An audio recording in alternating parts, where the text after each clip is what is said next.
Good afternoon, folks. Welcome to episode 3 of the Will Chamberlain Show. It is Wednesday, August 11th, 2021, 2 p.m., as usual. Today is, I think, a bit of a slower news day than yesterday, but that's obviously going to be something that happens as a result of, Andrew Cuomo straight up resigning about an hour before the show.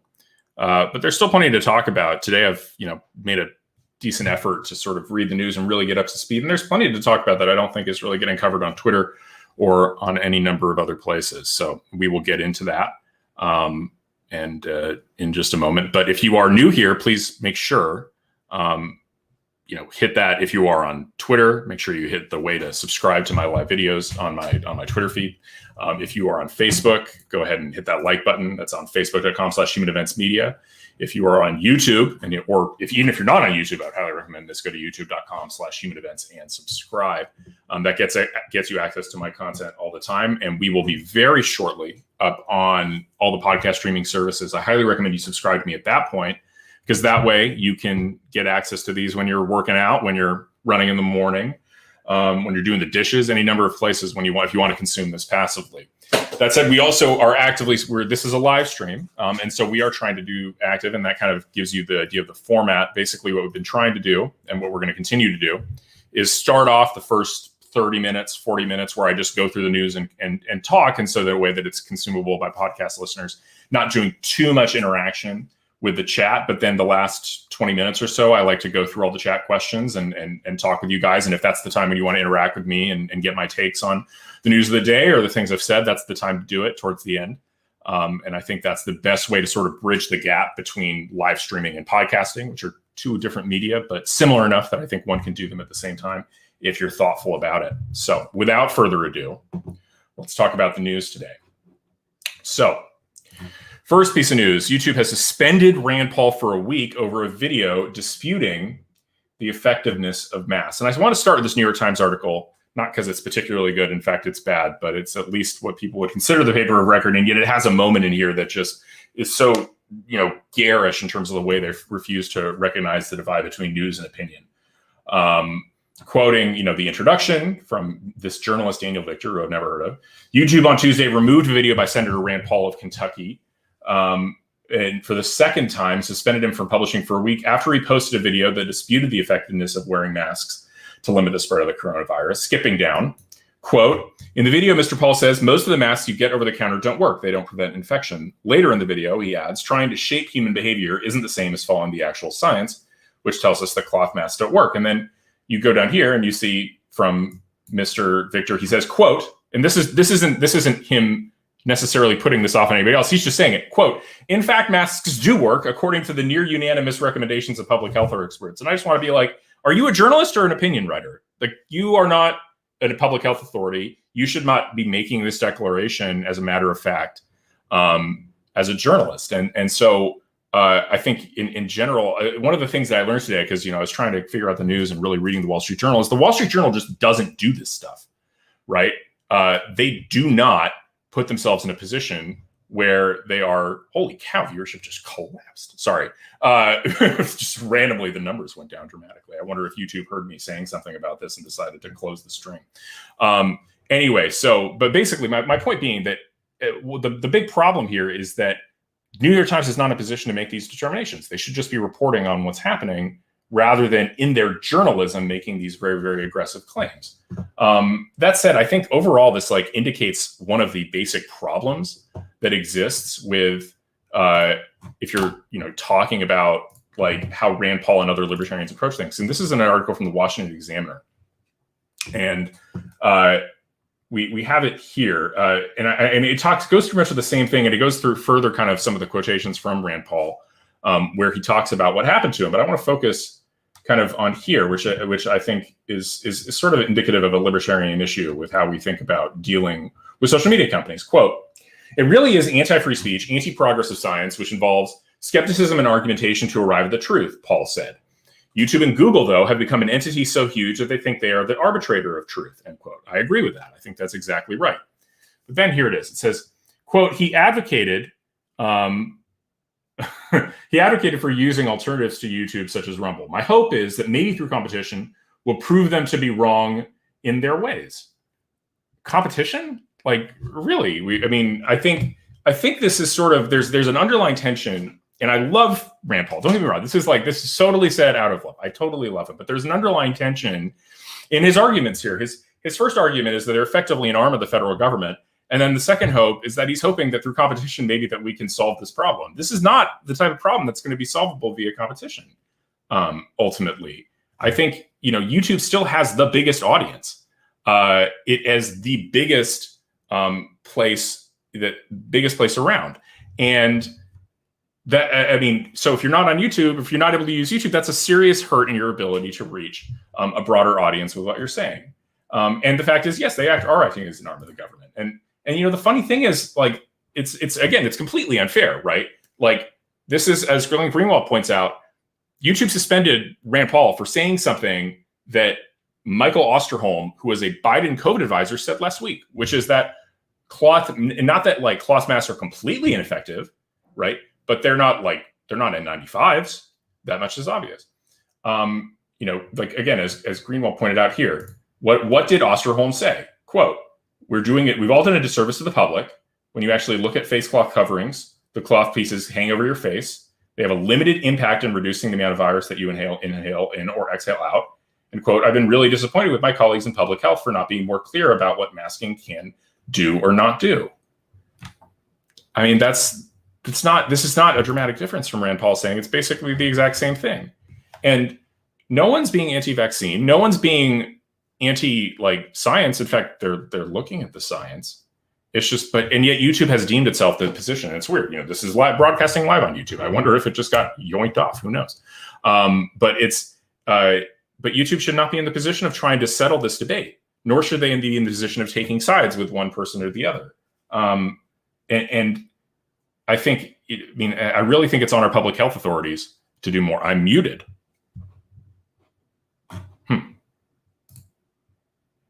No, you're still here. Okay. So interesting.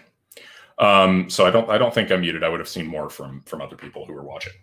Anyway, so I find this really problematic, and I think that ultimately I've talked a lot about the need to make platform access a civil right, and that's something that I think at times I've had resistance from Rand Paul. Like I remember I had a meeting with him something like 2 years ago, and he, at the time I was pushing really hard for, hey, we actually need the government to step in and regulate. This is when we might have had the authority to do so. And we didn't do it, and I couldn't persuade him. And he was talking about, wanting to set up a Parler account. Well, we saw what happened to Parler. They got unilaterally shut down the moment it looked like they were going to be competitive. And that's something that's happened. Now Francis Gallagher on Facebook asked, since when is YouTube a government censorship? Misspelled. It's not. Nobody's saying it is. People seem to mistake these claims very commonly. They say, well, under current law, Facebook is not a government entity, and so they're not bound by the First Amendment. And it's like, yes, thank you for stating the law to me, but my advocacy is to change the law. I think we need to actually guarantee people a right to use Facebook, Twitter, YouTube, et cetera. I think that's necessary in order to foster the kind of debates that we're talking about here. And so that's where the debate is. And so blithely pointing out that under current law they have this right is not really an answer to someone who's trying to change the law. Imagine going to a civil rights activist in the 1960s who's saying, we need to impose civil rights laws to make sure that restaurants and hotels can't discriminate on the basis of race. And imagine going to one of them and saying, but under current law, those companies have freedom of association. It's like, yes, I understand. I'm well aware that they have freedom of association under current law. My argument is that we need to change the law and make it so that people have the right to use these platforms. And I think, in a world where Rand Paul can't protect his account, in a world where, Congress people, some of the most powerful people in the country on the political right, can't keep their accounts on the most important social media platforms, then we have a broader problem, and where Facebook is doing that. One brief point I'll go to before switching into the next discussion, which is about Cory Booker. But somebody made the point that I am on Tim Pool tonight. So in case you were wondering, I will be on Timcast this evening. That'll start at 8 p.m. Eastern. We'll probably talk about a lot of the same things I'm talking about now, but you'll get the chance to see me talk about them with Tim Pool, which I'm always happy to do. Got to drive up to his rural compound. But I'm looking forward to that. And so if you are interested in catching more of me than just watching this podcast, then a good chance to do that will be check it out on YouTube tonight, 8 p.m. Eastern on Timcast IRL. I think let me quickly find that. That's right. YouTube.com/TimCatsIRL. That's exactly what it is. So, if you want to catch me on that, that's great. So anyway, I think I really am hoping at some point to talk with Rand Paul and sort of get him to come to Jesus on this, because it's not, and before especially, he was reluctant to do anything to restrict the way that private companies work. But if he's conceding that private companies are acting as an arm of the government, that even that should be sufficient to overcome the libertarian objection to some sort of regulation of how these private parties are acting, because that implicates your First Amendment rights. If a private party is acting like an arm of the government, your First Amendment rights are certainly implicated. Okay, so moving on. Cory Booker. This is another fascinating story today. Another fascinating story. Quote, "This is a gift. Cory Booker enthusiastically endorses an amendment opposing defund the police." And I mean, it should go into detail. Senator Tommy Tuberville introduced an amendment saying that opposing my amendment is a vote in support of defunding the police and against the men and women in uniform. I think it was I'm not exactly sure what the exact details of it were, but the key thing to hear is what Booker said. Booker said he was excited that he wanted to walk over and hug the Alabama senator. He encouraged this is amazing, urged all 100 senators to sashay down there and vote for this amendment to put to rest the lies that there are members of the Senate who want to defund the police. Right? This is what happened here. And you just have to see what the Black Lives Matter account said. And this gets at the heart of something I talked about yesterday, and I think that is going to be a theme in general of this year. Quote, "Just a couple hours ago, every Senate Democrat voted with Republicans on an amendment to the infrastructure and budget bill that would eliminate federal funding for local governments that defund the police." Quote, I love this. "Make no mistake, this is a universal attempt to silence the demands from the streets. This is an attempt to put our movement in check. No one, we repeat, no one had the back of our revolutionary movement in the Senate." Quote, "In fact, one of the two Black Democratic senators said in a speech tonight he thinks this amendment is a gift that would let Democrats put to bed the scurrilous accusation." So there's a war, right? Like, I think what people often misunderstand, like right now, we're actually in a very similar situation, if you will, to what, we're in a similar situation that Democrats were in 2017 rather, after Trump won the election and we had a trifecta, we had control of the House and Senate. Democrats now have that. Okay. And we're in a similar situation in the sense that the fights aren't really as much between Republicans and Democrats. The fights are internal now, because the Democrat coalition, like the Republican coalition, is made up of people with very disparate interests. For example, moderate mainstream Democrat senators actually kind of like the police, really don't like the defund the police messaging, think it's horribly unpopular, think it's going to drag down their party. So they really don't like it. And the other hand, you have Black Lives Matter and all the left-wing activists who are genuinely furious, and there's people like Andrew Solender, and I've seen a whole bunch of other Democrats talking about, oh gosh, what a great thing Cory Booker did. Like, we can actually go look for it and find the things that they're saying about Cory Booker. You see, if you actually look at this, Igor Bobish, Cory Booker woke the chamber up, shouting in support of Tuberville's amendment. But then you have stuff like this from a BLM activist. Cory Booker thinks he's outsmarted everyone else, but really he just exposed himself. The Democratic Party is a bowl of poo. Nyasha Jr., Cory Booker is who we thought he was. I mean, the Black Lives, there is a massive split because, Cory Booker and some of the Democrats like to pretend that there isn't a genuine coalition for defund the police. There is. It's smaller than the Democrat coalition that wants to keep the police. But this is just, it's a classic wedge issue is what I'm saying. It's a classic wedge issue. Rahm Emanuel had something really smart to say. I don't know if you guys remember Rahm Emanuel. He's chief of staff under Obama. He's Obama's White House chief of staff. He's also mayor of Chicago. And I remember when he gave an interview in 2017 talking about Democrat strategy. And one of the things he said is everything we should be doing is pushing wedge issues. That's what we need to do. Right now, we're out of power. So what do? We try and push wedge issues. We try and split the Democrats among themselves. And that's what this has managed to do. Like Cory Booker may think he's had a giant W, but I actually have an old friend who is involved in BLM circles. And I sometimes talk to them about, what they think of various things that are happening in politics. Like I find it enjoyable. And they told me they're furious. Their whole group is furious about this. And because their perspective is, we held our nose for Biden to vote for him, to push him over, because you all said Trump was terrible. And now you're the ones who are now you're just kind of like making us look like complete idiots. Right? Guess what? Black Lives Matter was a tool of the Democrat Party. It wasn't something they were genuinely invested in. This is ultimately, it's still a very neoliberal party. It's the party of wealthy white liberals. And to the extent that Black Lives Matter was a tool to use against conservatives and the Trump movement, they were willing to do that. But they are not down with the cause. They are not. And they're totally going, if I were, I'd be furious if I were a Black Lives Matter activist. So, that's something. I mean, to be fair, I think defunding the police is ridiculous, and I think that they're just on the wrong side of that issue. But I do like the idea that the Democrat Party is splitting in upon its over this. So next, it's funny. I'm actually seeing myself in my own Twitter feed. News from Yahoo. New data suggests Pfizer and Moderna's vaccines, quoting from Yahoo, may be less effective against Delta.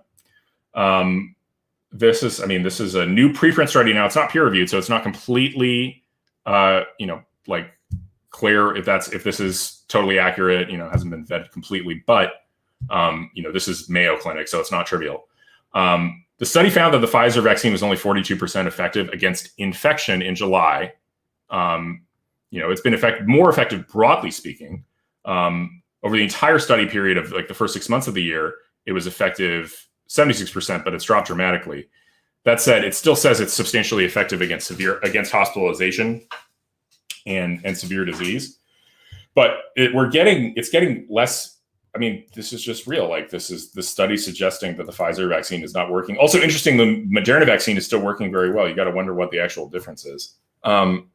And so, we're sort of in this very interesting world where Delta is posing this problem and, for vaccine effectiveness, and yet we're being extremely aggressive about new vaccine rules. So you probably all saw that video of France requiring passes. I mean, this is happening both in France and Italy.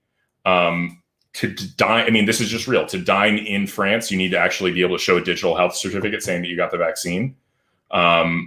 If French establishments do not check those health passes, you can risk a €1,500 fine. That can rise to €9,000 in a year in prison if you have 3 violations in a month. So the thing about it is, it's not just the police that are be asking, it's literally every restaurateur. I mean, they're serious about enforcing these. Italy is a little bit less harsh, as I guess one would expect from the Italians.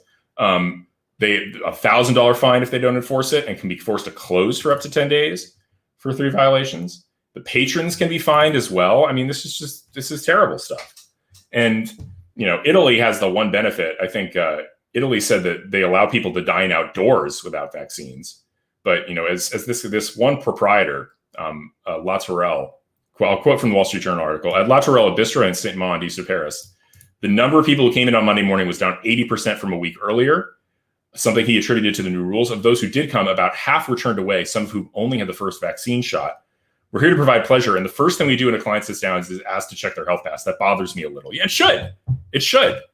What you're doing, people need to realize that it's not as simple as just being like, oh, we're just going to check your vaccine pass and business goes back to normal. It doesn't. It actually makes things substantially more challenging to do. So I don't know. You really do have to oppose these things. And tomorrow I'm going to tweak this so you can actually listen to what's going on the screen. But so we won't play the whole video. But this is a remarkable statement from Australia's chief health officer. Quote, whenever you leave your house, don't start up a conversation. Don't come in contact with anyone who would pose a risk. Don't start up a conversation. These people, I don't mean to be harsh, but white liberals have kind of lost their minds. I've had personal experiences I can't really talk about because I don't want to bring personal drama here. So we're not gonna talk about them. But white liberals have lost their minds. There is something about COVID and the obsession with the disease that has turned everyone into hypochondriacs. It's really bizarre. And I really, really strongly hope we don't even try this here. So we'll keep moving. Southwest says the Delta variant is hurting its business. Bookings are slow and cancellations are rising. This is another thing that's happening, right? Like, it's not just that we forget about, there's two aspects to the COVID drama, right? There's what the government does, and then there's what people are doing, right? So you have government itself doing crazy things because some of the people in government are just legitimately panicked. But there's a reason those people in government are doing it. They're not doing it without some desire from the members of the broader public to do those things. And that's, for example, like what's going on in this article. Like, people are legit scared, like legit very scared. I mean, it might not seem like that in conservative world where we're sort of like, oh, you know, we're past the really terrifying part of the pandemic. But in liberal world, like, people are straight terrified. Like, they're terrified that they're going to get the Delta variant. They're terrified that their vaccines that they might have a breakthrough infection or something. And that liberals are generally terrified of this. And it's sad because, you know, at this point, like, liberals are canceling flights, canceling events. And it's just unclear, like, what are you waiting for to happen? You know, it was one thing to be, you know, for temporary measures in the beginning of the pandemic in order to kind of bridge the gap until we got a vaccine. But once we have a vaccine, what are you waiting for? Why are you locking yourself down? Like, do you intend to stay in your home for the next 5 years? Do you intend to stay in your home until the virus is eradicated? Because it seems like it's very challenging for the eradication to happen. Like, what are you waiting for? Or is it just you've decided to be a hermit forever? Because I think that's a terrible idea. Look, I mean, get the most effective vaccine. It looks like that's Moderna based on the studies, right? Like, if you haven't had the vaccine, I would get it. I think it's a really good idea. Go get the vaccine. But if you're vaccinated and you're still not living life, like, what are you doing? I mean, you have to, you know, I remember there was an article, I think, from First Things. It was from Rusty Reno, and he was talking about how he was critical of everything COVID related because it talked about how people were living in the fear of death. But I guess the counterpoint would be, you know, the counterpoint then would have been, no, it's like we're doing a temporary thing. And I mean, it's not like the first time there's been a plague here in the past. You know, humanity's dealt with plagues, and human behavior during plagues is somewhat predictable. People flee to the countryside. People don't stay and want to be close together. They want to, like, wait it out and then fade it. And so that makes sense. And I don't think that that's, you know, wrong to live that way. I mean, given that it's part of, you know, it's very, I guess the word would be lindy, right? It's very traditional. And so it shouldn't be surprising that people want to live that way. But it's because there is a time period. You were waiting for it to go away. It's a virus. It's a global virus. We're globally interconnected. It's not just going to up and disappear on us. It's what's called endemic. And so the solution, we're not going to eradicate it, but we can be vaccinated against it. And then eventually, if we get exposed to it, then have a less severe reaction to it. And then it's just like the cold or the flu, which is what you want it to be, right? You know, I remember that the old ridiculous saying that COVID was just like the flu. It's like, no, it's not, right? But the idea is that maybe what vaccination does now, like, if you're petrified of a breakthrough infection, you need to just rethink the way you're looking at this. Instead, say, it's not that we're going to get rid of COVID, but rather that vaccination will turn COVID into something akin to the flu. And that's something we're trying to get to live with. So it's very weird. Yeah, Adam said maskers on YouTube said maskers cannot be reasoned with. I don't know that he's wrong about that. There's other interesting things. They're trying to finally get COVID-19 vaccines in Africa. There is I didn't really realize this statistic, something to think about. Just 1.5% of Africa's 1.3 billion people have been fully vaccinated. That's like nothing. I'm really, you know, I'm in some ways, I'm very pro vaccine. And I think it's one of the great accomplishments of the Trump administration to have done it. I mean, we've never had a vaccine made available in the middle of the pandemic. I think that's a good thing. I think people shouldn't be afraid of that. Anyway, so that's enough COVID stuff. Like, decent amount of news. I really am going to try and push towards people not being crazy and just, you know, like, get vaccinated and then live your life, which is still the right answer. And if data shows that one vaccine is less effective than another, then go get the one that works. It seems like the obvious solution. It's not trivial. Anyway, we have more on the infrastructure bill, right? So yesterday I talked about how the Senate passed their infrastructure bill. Now on a 50-49 party line vote, they've moved this forward and passed the reconciliation bill, which you might say might seem obviously contradictory to what I said yesterday, which was, hey, we need to keep Joe Manchin on side. But it's not obvious Joe Manchin's going to vote for this, right? This is Manchin's today. Quote, given the current state of the economic recovery, it is simply irresponsible to continue spending at levels more suited to respond to a Great Depression or Great Recession, non-economy that's on the verge of overheating. And he explained in his little press release that he voted yes on a procedural vote because he believes it important to, quote unquote, discuss the fiscal policy future of the country. However, he has serious concerns about the consequences facing West Virginians and every American family if Congress decides to spend another $3.5 trillion. So it's looking like he's at least open to debate the reconciliation bill, but maybe he's going to push back on some of this stuff. One has to hope so. But again, this is kind of the color. Yesterday, again, if you guys remember, we had everybody on the right was like lambasting the 19 Republicans who voted for the infrastructure bill. And I still think, I guess I have the contrarian take on the right, where I think the people who are doing that aren't necessarily accounting for the particular dynamics of the debate facing Republicans and the central questions, right? We're not in power, we're out of power. So we're like this, defund the police thing. We're trying to push on wedge issues and we're trying to get Democrats to defect. That's how we prevent really bad things from happening. Because absent Democrat defections, what happens is AOC and her radical Democrats get like the craziest reconciliation bill you could imagine passed through, and then 50 senators vote to pass it, get it through reconciliation, and it's a bad time for Republicans. So I think this is an indicator that that's still on the table, whether Manchin will ultimately, hold the line the way he held the line on the filibuster, the way he held the line on the For the People Act is unclear. But like that's what's at issue here. And I wish that right-wing commentators would recognize that that's the problem. And especially, if you want to blame anybody for this, blame Lynn Wood. Blame the people who are saying don't vote for Republican Senate candidates in Georgia to send a message to the Republican Party or whatever, because it really sucks to not have power. And this is the kind of thing you have to do when you don't have power. So, all the disappointments that we are dealing with, we can attribute 90% of them right now to the fact that we don't have the Senate. So we don't control that. And that's a huge problem. It's an indicator that anytime in the future, any activist tells you what a great idea it is to let Democrats win, you assume that they're working for the other side, because it's a terrible, terrible thing. There's a lot of stuff in the bill that's not good. More tax credits for clean energy investments. This is more boondoggle crap. They have massive new tax increases. And a bunch of other stuff. Other news today. And I want to say something. The Wall Street Journal is awesome.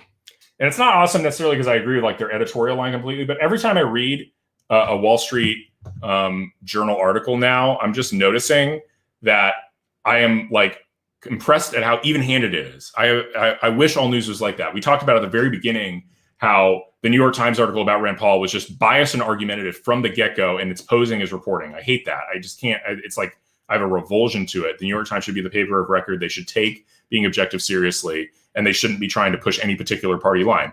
The Wall Street Journal is like what the New York Times pretends to be, in the sense that I look at it now, it's like the paper of record. On the news side, it's the paper of record. It's actually just trying to do a really polished job of capturing what's happening in the world. So I thought this was an excellent article by Jason Douglas that was pretty well balanced and pretty responsible. And it's about an important topic right now. We don't talk about it much, but right now the United States is pressing to try and get Julian Assange extradited. This is part of a long-running battle involving the WikiLeaks founder. There was a big victory for Assange, I think 6 months ago. I don't remember exactly. That's right, 6 months ago, January decision. Basically a lower court judge in England said, you're not going to be able to extradite Assange for a variety of reasons, because you didn't you didn't account for his mental health issues. He would be put in solitary. It wouldn't be tolerable from English standards. And apparently on appeal, it looks like this first hearing. It wasn't like a overruling or anything. It wasn't the final hearing, but it was like a preliminary hearing about what evidence would be available. I don't fully understand the British system because, they really, it's weird to have preliminary appellate hearings. It's very strange. But apparently that's a thing they do there, and it looks like he may lose. Glenn Greenwald's really good on this issue, and he made the point that, basically the Biden administration talks all about press freedom. Like, remember just like 2 seconds ago, we were having all discussions about how authoritarian Viktor Orban was and how terrible his abuses of press freedom were. Where like straight up, Biden DOJ is in London right now trying to press the British government to overturn a decision not to extradite a journalist because they want to put him in jail for the rest of his life. Like, and you want to tell me about how awful Orban is about the media in his own democratic state? Like, give me a break. There's a bipartisan establishment when it comes to like what in this country. They have a decision about what journalism is acceptable. They're now all actively arguing for Facebook and YouTube and Twitter to censor people. It's just this massive unexplained and unexamined privilege that they bear, that the idea that they're the ones who are speaking truth, everyone else is speaking misinformation, we should be in control, you shouldn't. It's appalling, and like everybody should be rightfully opposing this. I think you don't really have to like Assange to think that what the federal government here is doing is just like unbelievably hypocritical. And if you really actually care about press freedoms, like we need to change. The Democratic Party will not save you. It doesn't care about the free press a lick. It's much worse for free speech than the Republican Party in its current form, and we need to get Republicans elected. Follow my friend Jack's Twitter. He's a senior editor at Human Events. If you don't follow Jack Posobiec, I don't know why. He's great. He actually does original journalism and is one of the few people doing original reporting on the White House from the right. We're really happy to be able to publish it at humanevents.com, which you should be going to. Other news. We got maybe 8 more minutes, so I got a few. I'm just going to roll through some stories I thought were interesting. Tucker Carlson's spying allegations are being investigated by a national security agency watchdog. That's pretty interesting because you're going to end up that's saying that OIG is actually opening an official report, right? Like it's the NSA Inspector General, in the same way that there was an Inspector General at DOJ reviewing what the FBI did in Russiagate. Here we're going to have the NSA's Inspector General review what happened in regard to this unmasking. So they're actually doing something about it. Happy to see that. So we'll keep following that story. It's important. Quote, Poly network hackers steal more than 600 million in cryptocurrency.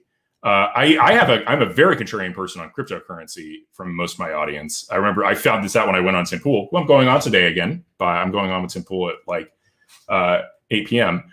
But one of the big features of cryptocurrency that people say is like the thing that will make it a killer app is the idea of a smart contract, a self-executing contract that when certain conditions are met, money automatically transfers via cryptocurrency without any sort of requirement of voluntary action on the part of either party, which means you don't have to go to court ever. Like it would just automatically transfer. That's the thesis, right? It creates more efficient contracts. But part of the downside of that is that it's very easy, stealing cryptocurrency becomes a very attractive proposition precisely because it's not mediated by banks. Like we think, the arguments that cryptocurrency promoters make is that, well, it's like, this will be so much faster and so much more efficient than bank transactions.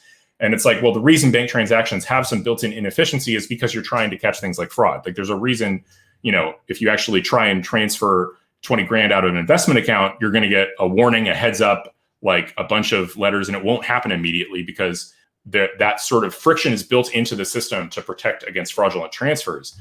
And it's also, when you're able to just steal 600 million in cryptocurrency, that's sort of the downside. There's a reason that our banking system has not adopted like super duper frictionless instant transfers of currency as like a default for everybody. Usually you want to have some guardrails in place. And that's just one thing I think, it's worth talking about that in terms of cryptocurrency.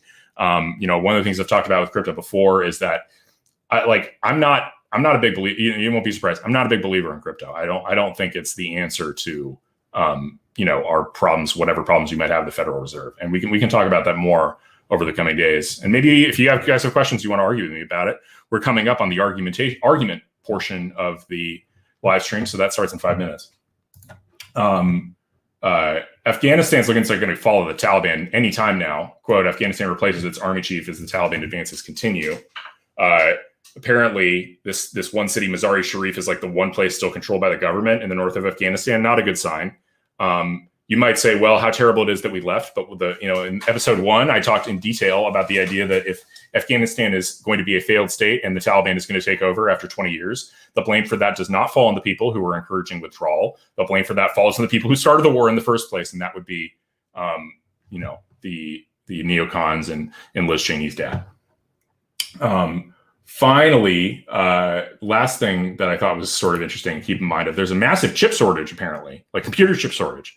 And so people aren't buying computers and stuff. So keep that in mind in case you need, like, we want a new laptop or something, you should probably get on top of that a little more quickly. And it's keeping people scrambling. That was sort of one random interesting tidbit I saw on the Wall Street Journal today. Okay. It's 2:36. So we managed to get through almost 40 minutes of straight content.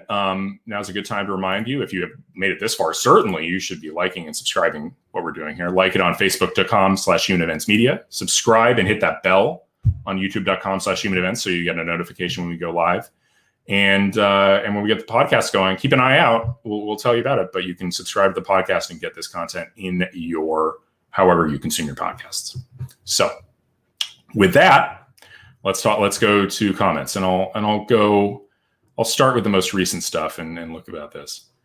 Still Gray says, my good friend Ian Chong, the chip shortage will last until 2023. That's a scary thought in terms of what that's going to do for computers. Let's see. Crossland, Pool's current default co-host on Timcast IRL, is very fond of the smart contract. And he's also very fond of the ideas he gets while high on drugs. I like Ian. I won't tolerate slander of Ian. He's a nice guy. But we do disagree on how effective smart contracts are. Let's see. Eric asks, what happens when the U.S. government just bans crypto ownership like we did with gold? That's a very scary outcome. And I think, it would, I don't mean the question, I think a crypto owner would probably combat, they won't be able to ban it. It's not something they can ban. It's something that you could securely hold. But if you reduce the demand for a product like that doesn't already have this sort of underlying stability, like the fundamental physical utility of gold, the beauty of gold, those are things that survive regardless of whether or not it's actually used as a currency. Whereas Bitcoin is sort of kind of all in on its currency utility. I don't know. That's one of the reasons I'm very skeptical of Bitcoin and other cryptocurrencies. Let's see. What do we have? Adam Townsend asks, in what bank will the money be held and who will have oversight of it? Will it be extrajudicial? I guess that's that he's making that point about cryptocurrencies, that it's outside of our court system, the way that essentially these disputes are going to be mediated. And that has upsides and downsides.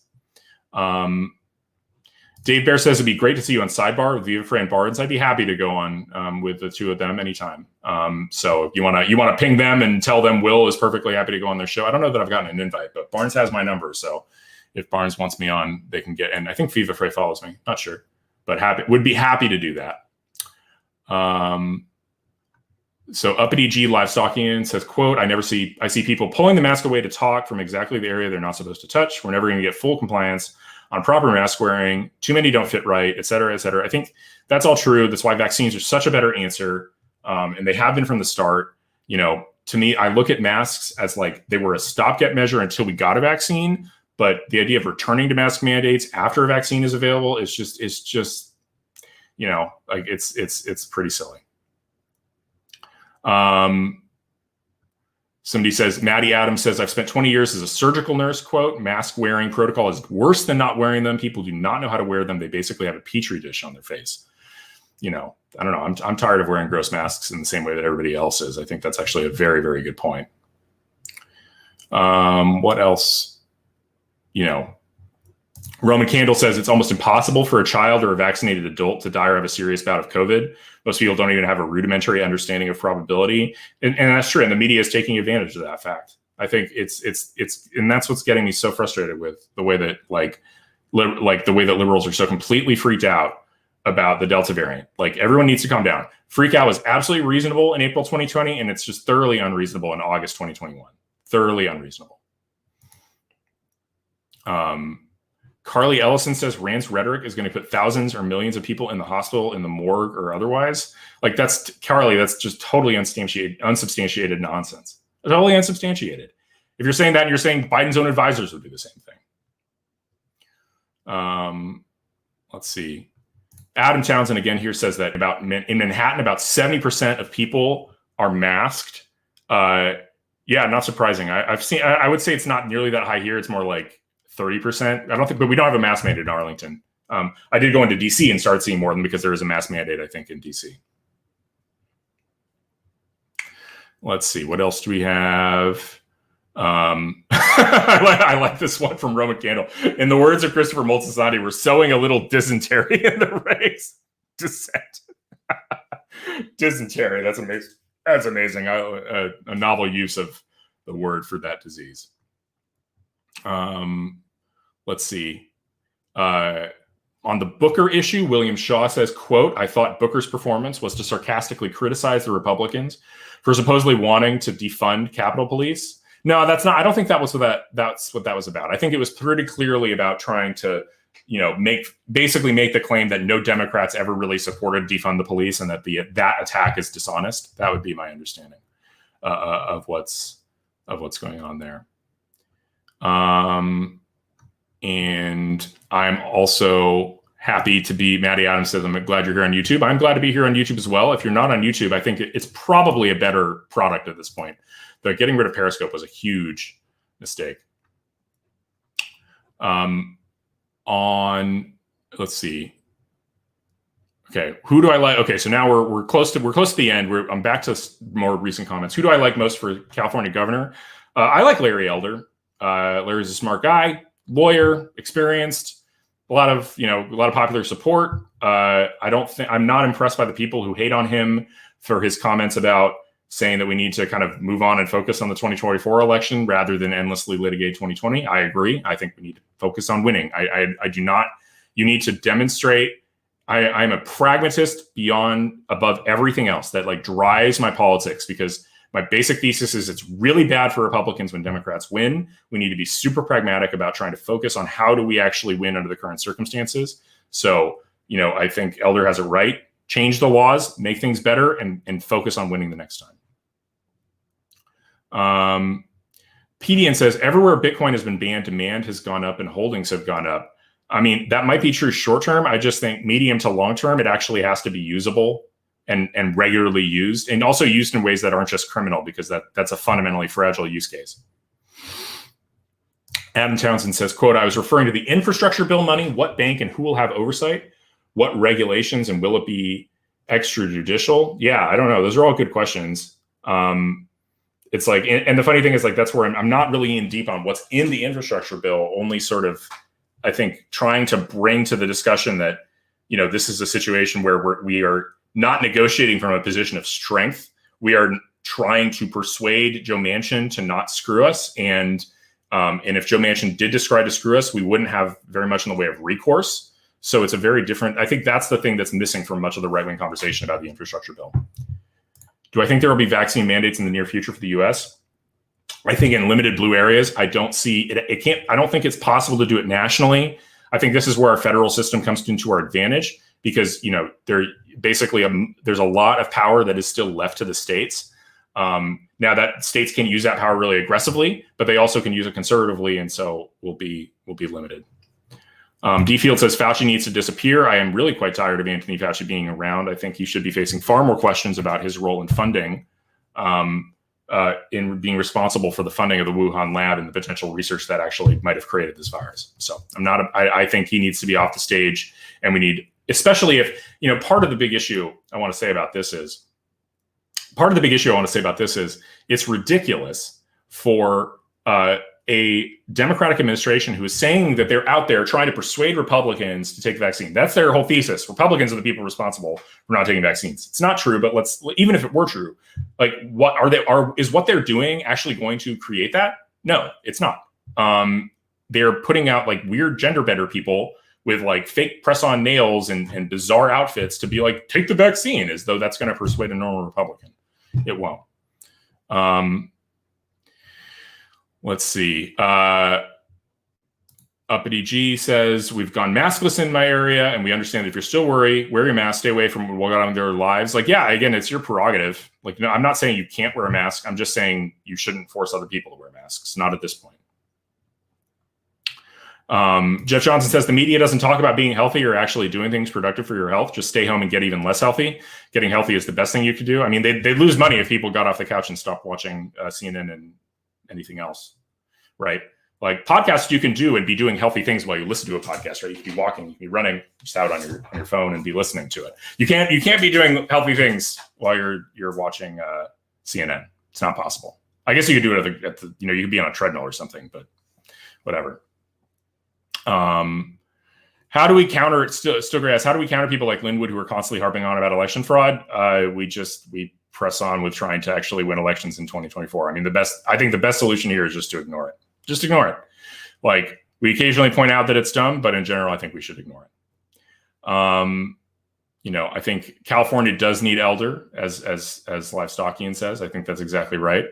And I think everybody's kind of on the same page there. Like, if we can get Larry Elder in, that would be a huge, huge W, a massive improvement over Gavin Newsom, who's just a completely arrogant guy.